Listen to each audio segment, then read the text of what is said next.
Polemik Rezky Aditya sebagai ayah biologis dari anak Wenny Aryani, yakni Naira Kaemita Sasmita alias KK, masih bergulir hingga kini. Pasalnya, Mahkamah Agung telah sepakat dengan Pengadilan Tinggi Banten menyatakan Rezky Aditya adalah ayah kandung dari KK, anak hasil buah cintanya dengan Wenny Aryani. Pun baru-baru ini Wenny Aryani juga menyatakan rasa leganya karena telah memenangkan kasus yang sudah hampir 2 tahun sempat tertunda.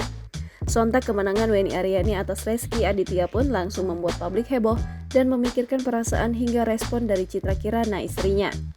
Disinggung soal Rezky Aditya sebagai ayah kandung biologis KK, wanita berumur 29 tahun tersebut memilih bungkam sembari tersenyum, dikutip dari YouTube Intens Investigasi pada Rabu 14 Juni 2023. Citra Kirana pun hanya mengumbar senyum saat ditanya mengenai tanggapan atas kemenangan Wenny Aryani.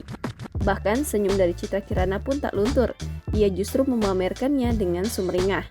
Terlebih, Citra Kirana pun memilih untuk tak menjawabnya, ia bahkan menghindar dari kejaran awak media.